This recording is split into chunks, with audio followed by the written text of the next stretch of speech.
Public housing in particular was created not for poor black people. It was created for poor white people. And in fact, for the first several years of public housing, people of color couldn't even get into public housing projects.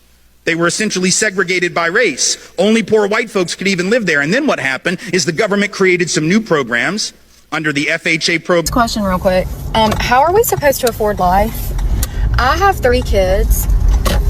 What? And my husband and I both have full-time incomes, and I still am puzzled. Like, it's an enigma. Like, for real, why? I just left. White people considered freedom a mental illness for people who were enslaved because they really thought that they were doing black people a favor by enslaving them. In 1851, Dr. Samuel Cartwright declared that escaping slavery was a disease called drapetomania. Men were flogged until their backs shredded. Women whipped, chained, screamed, branded. White doctors wrote it in journals as treatment. Freedom itself was illegal. Let me tell you the truth that don't nobody want to say out loud. American citizens are being priced out of existence, and more people have stopped paying bills than they want to admit. Now, I'm not talking about just a few people slipping through the cracks. I'm saying that the cracks have widened so big that whole communities are slipping through them. And this isn't about laziness. This is not a problem of bad budget. The United States incentivizes poor people to stay poor, and one of the ways it does that is through Medicaid, the government-funded public health insurance available to low-income families. Medicaid is mostly funded and operated by the states, so the eligibility varies by state, but I will talk about it in national averages just for the sake of simplification. But keep in mind that in some states... Imagine as a white person, someone the system was rigged for, working hard every single day and still struggling to survive. Imagine raising a family, paying bills, buying groceries, and realizing your money simply does not stretch far enough. Now, that alone is something so stressful. And I mean, how can people plan for tomorrow when surviving today is already difficult? I think it's so impossible. But for Black Americans, this conversation carries an even deeper meaning, because many struggles in Black communities today did not just happen, by accident. There is a history behind them.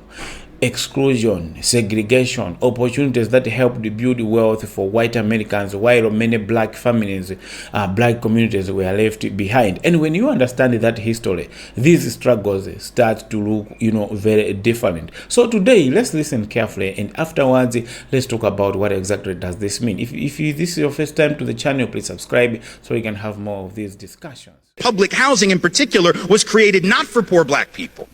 It was created for poor white people. And in fact, for the first several years of public housing, people of color couldn't even get into public housing projects. They were essentially segregated by race. Only poor white folks could even live there. And then what happened is the government created some new programs under the FHA program, the VA loan program, later on the GI Bill program, which allowed those same white folks who had been poor and struggling to leave public housing and to leave urban areas and to hustle it out to the suburbs where only we could live, or to the smaller towns where only we were going to be welcome. So what's interesting is that the hood became the hood because only people of color now were allowed to live there. White folks were literally being subsidized by the government to move to the suburbs. The white middle class, and make note of this, was built by government. Government programs that underwrote those loans because those families could not have afforded a loan otherwise. They were able to get one because the government underwrote the loan and guaranteed the loan in case of default, but only for people of color. Only for white folks. People of color, by and large, couldn't get in on any of that. So white folks were able to move, people of color were not.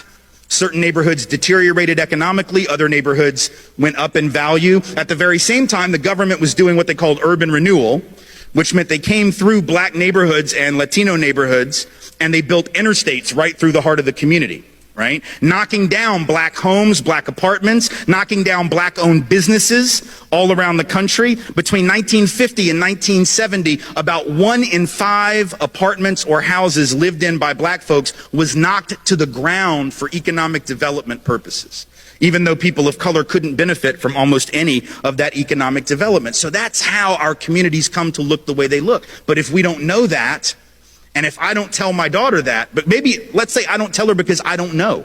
What if I don't know the history? What if I don't do this work and therefore don't know the answer? What do you think my daughter is going to assume is the answer? Question real quick. How are we supposed to afford life? I have 3 kids. What? And my husband and I both have full-time incomes, and I still am puzzled. Like, it's an enigma. Like, for real, why? I just left Walmart and got the bare minimum for groceries, like bare minimum, and cheap stuff. Baby, we ain't eating salmon and steak, baby. We eating hamburger helper, some Doritos, like we getting like the Dino Nuggies, okay? Great value brand. Now, I did get 3 pairs of kids shoes because my kids are starting back to school and they need some new sneakers. But tell me why I got the bare minimum in groceries and 3 pairs of sneakers, and I'm coming out just shy of $300. There's no way. This is crazy. Like, I had children on the understanding that if I worked hard and put my pennies away, that we would be okay. And now I'm feeling not okay. And then my intrusive thoughts just come in and they start thoughting, you know what I mean? And I'm like, I have 3 kids that are all very close together, which means they're all going to be in college at the same time. How in the world am I supposed to send them to college? Now, don't get me wrong. I know that, like, it's completely normal for people to just take out student loans and do all that, but I was lucky enough that my mother paid my way through college semester by semester, like the strong single mom she is, by making sacrifices because she didn't want me to have all that debt. And while I am not naive enough to know that I may not be able to do that for 3 children, I still hope to be able to help, ease that burden. And I'm like, huh? How? Literally how? Mama, I don't know how much harder mama can hustle, okay? Mama is making the moolah, and the moolah is not spreading thinly, and I can't make it reach all corners.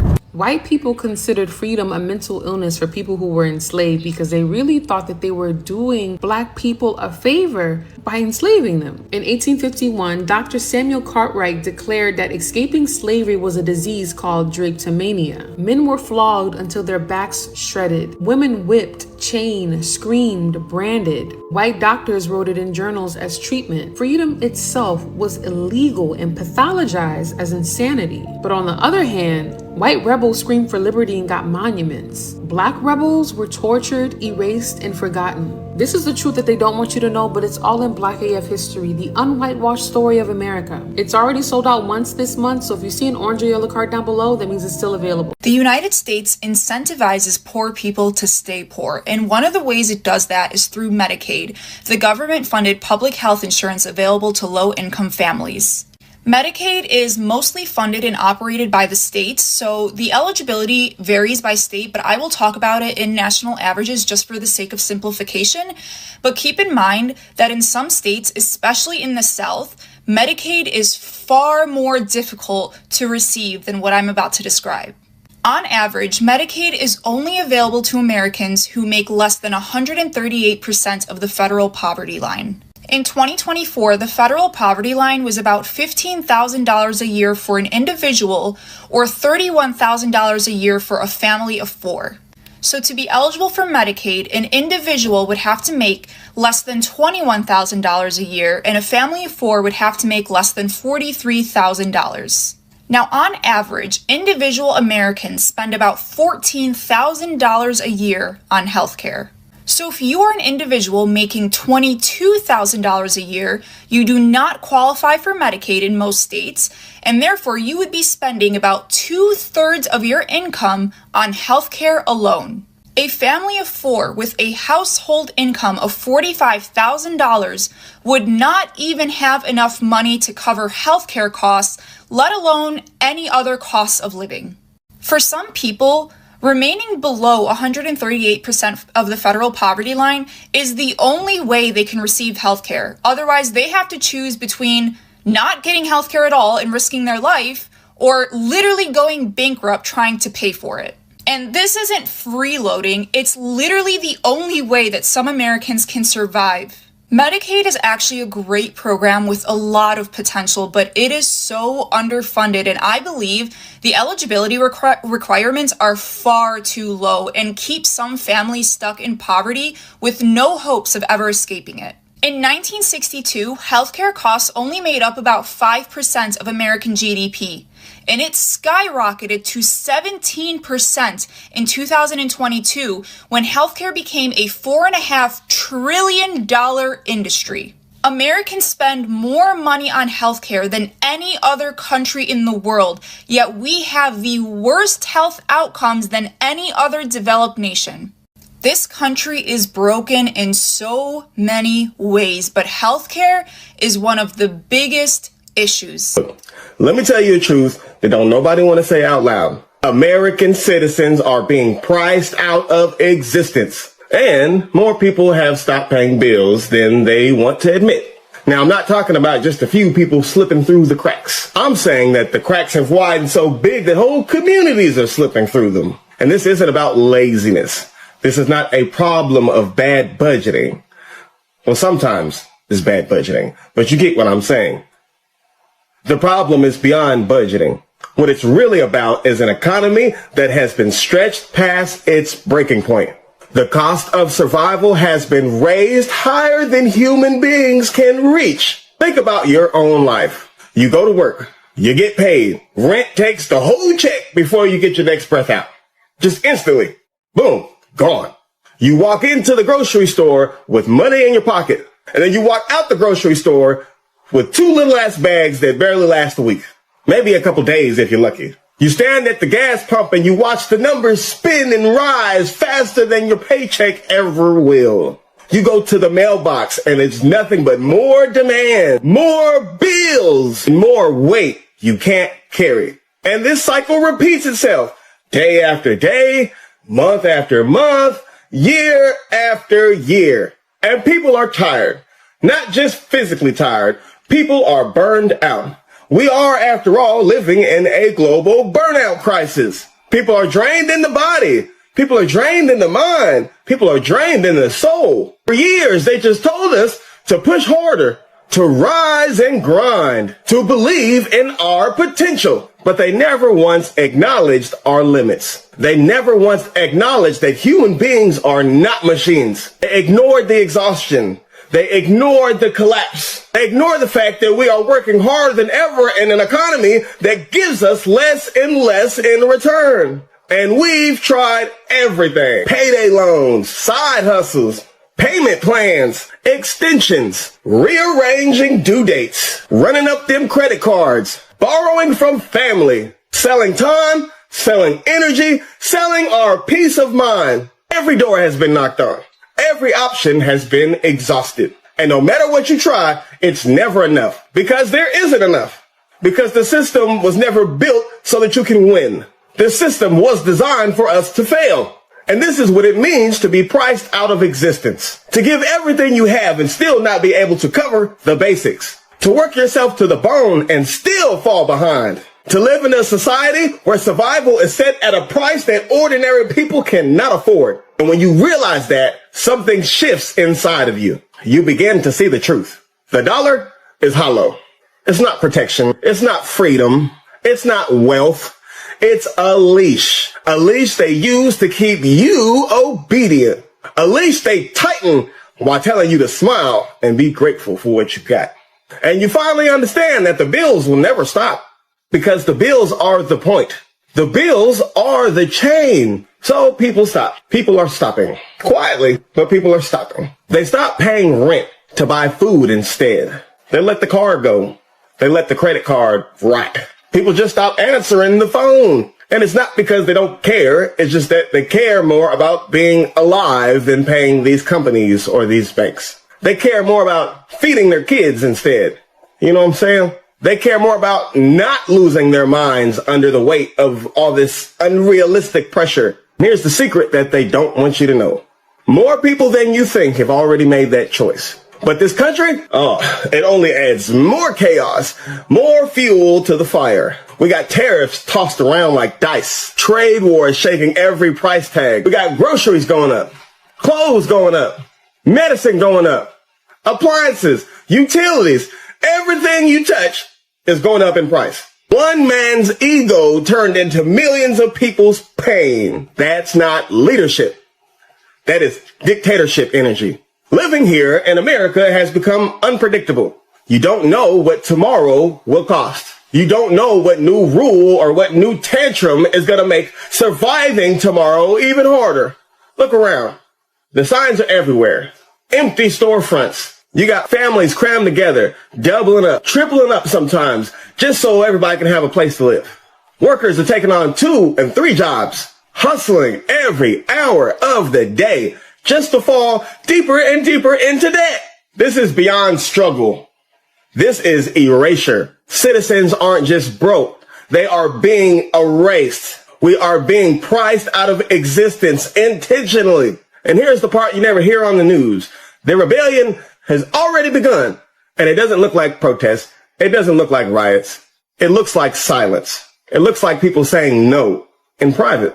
It looks like families feeding themselves instead of paying rent. It looks like envelopes just left unopened. It looks like millions of people withdrawing from a system that no longer has anything to offer them. And that is the rebellion that this empire fears the most. Not rage in the streets, not loud slogans, but the refusal to believe. Because once you see the dollar for what it is, once you see that that bill is just a piece of paper, then you can never unsee it. And once enough people stop believing, then this illusion collapses. The empire, America, will call it irresponsibility. But what's more irresponsible?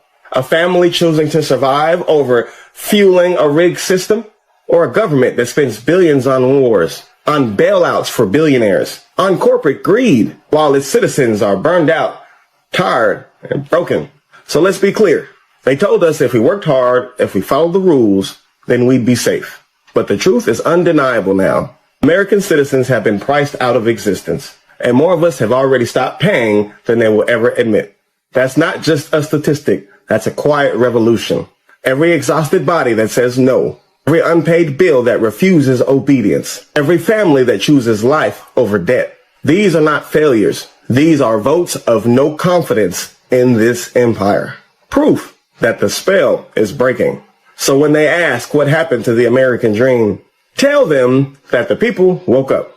Tell them that the people ran out of options. Tell them that the people stopped paying. And that is how empires fall. Not always with fire raining down from the sky, but with silence at the kitchen table. It's not always with noise, but with millions of voices whispering the same truth. And that truth is, we will not pay for our own erasure because we've already been priced out. We are tired. We are done. And we will no longer pretend otherwise. Well, it's July 1st, and I am short on rent again. I'm a caretaker for a disabled child, and his family was supposed to pay me on Friday, and they did not. I sent them a reminder text because they frequently forget, and they have not acknowledged it, and I needed the bulk of that paycheck to pay my rent this month. I had a lot of extra expenses this month, so I needed like $500 of that paycheck to make my rent this month, and now I don't have it. And I know it's not that big of a deal. They'll probably remember in a day or two, and I won't even get a late fee to like the end of the week, but I just don't want to be in this position anymore. Like, I am so tired of living literally paycheck to paycheck. I'm so stressed all the time. I'm gonna have a heart attack before I turn 30.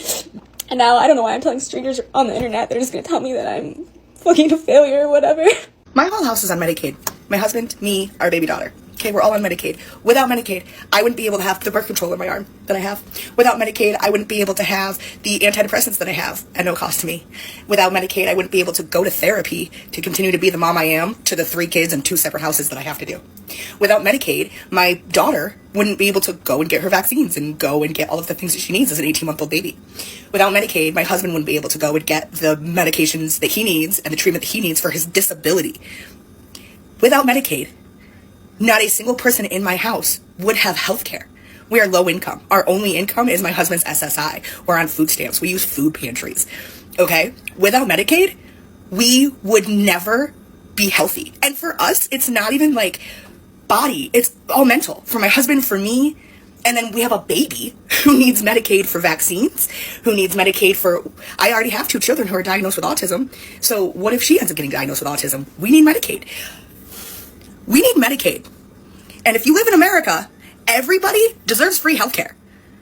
That's it. I just love you. Have a good day. People are actually going through a lot right now in the country. A lot of people cannot afford to live anymore, okay? Some people just come on here and say, oh, maybe you should move out. But people are actually looking for food and not money to move because they can't even afford groceries. How are you expecting them to move out of the country to somewhere else? Okay, because they need money to actually move, right? Someone has said, you are that young, have fun and party. Don't worry about saving money. Because, guy, I don't think this is the best financial advice any young person right now should take because you are actually not growing younger. You're growing older. So somehow, if you don't make the best decision out of your younghood, okay, as a young person, you might not be able to survive it when you get older, right? And that's why you have a lot of people actually struggling right now, especially when you have kids or when you plan to have kids. There are people who have chosen to remain child-free,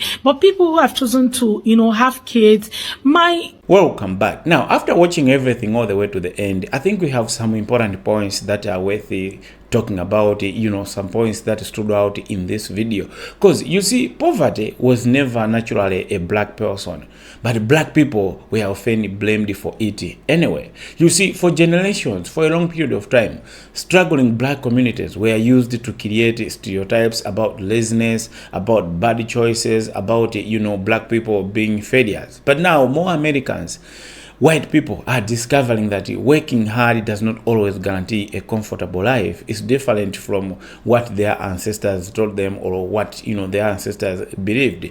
And that brings me to the first key point. Let's talk about it. You see, point number one, poverty is not a black culture or a black thing.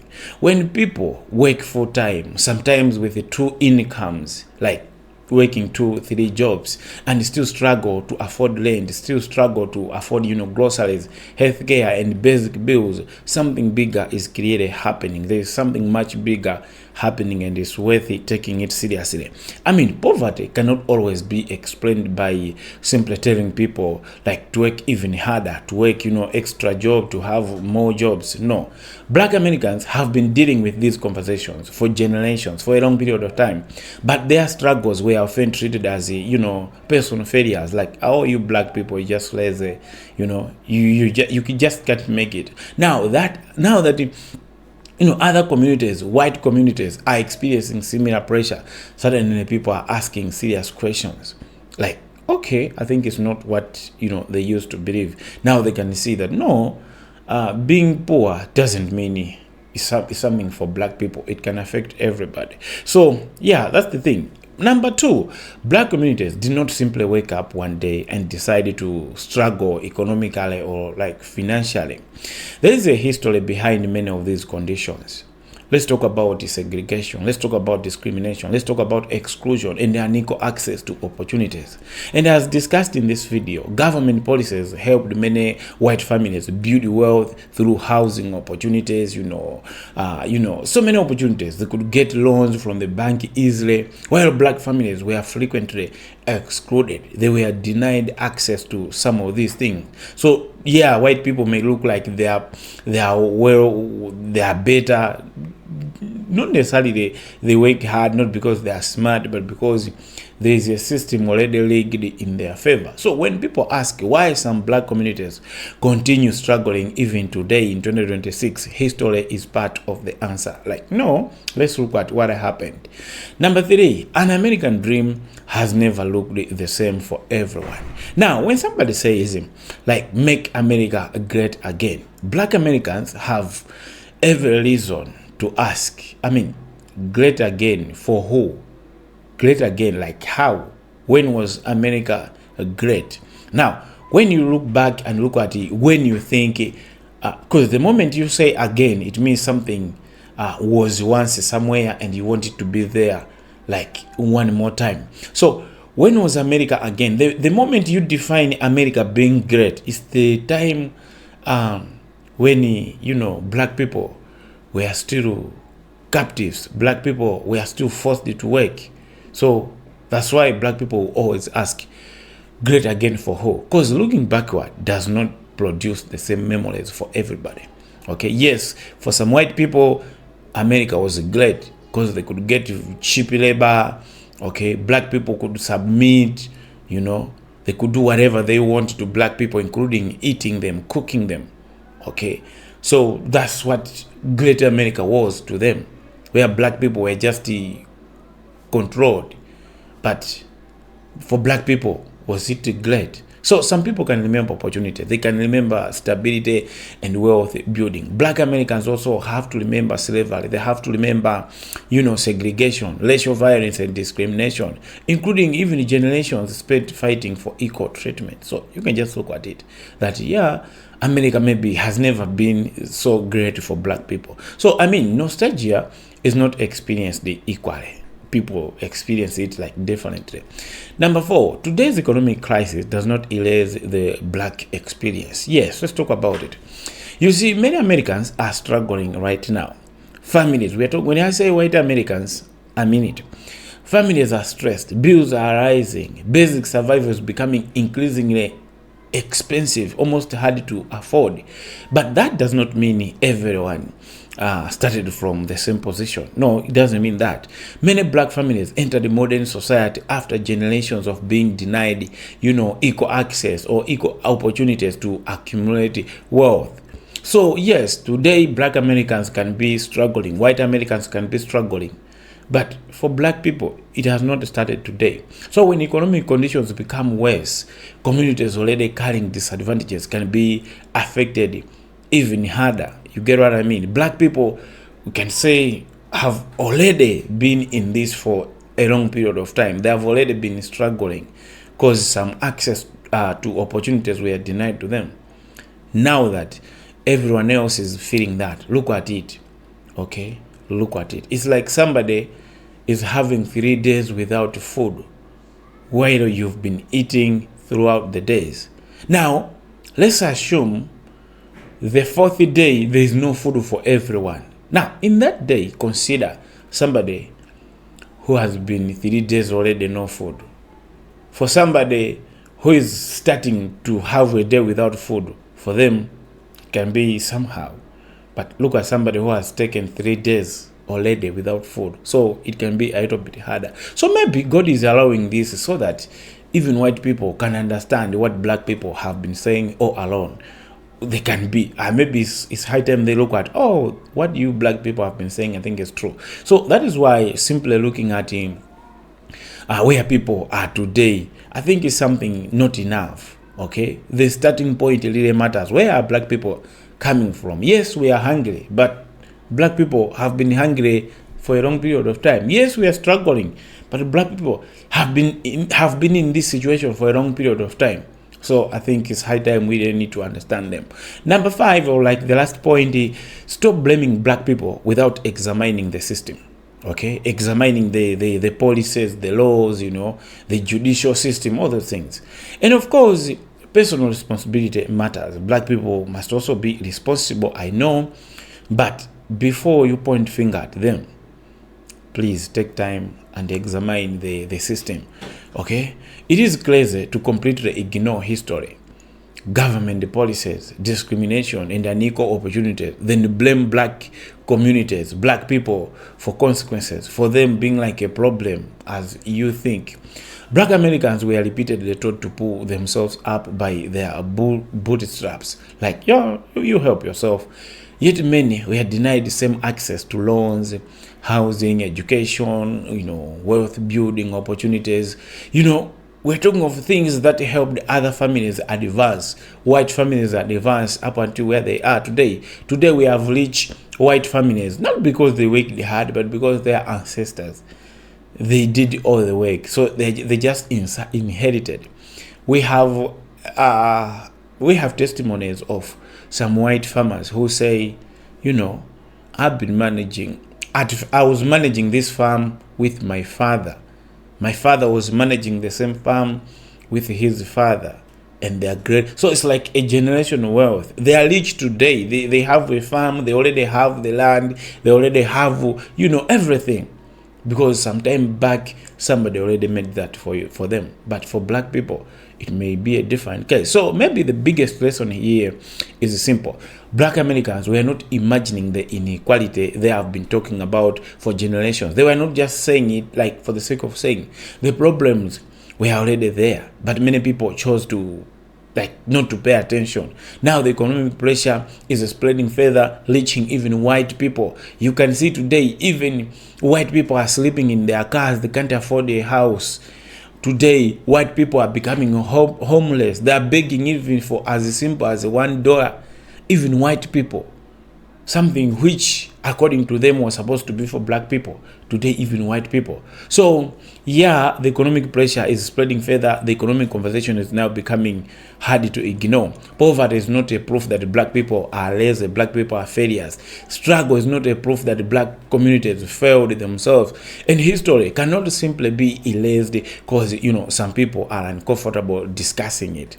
So, yeah, the history matters, the policies matters, the laws that are made matters, and the unequal starting points absolutely matter. White people may be starting today, but look at where black people are starting from. Now, let me know what you think down in the comments below.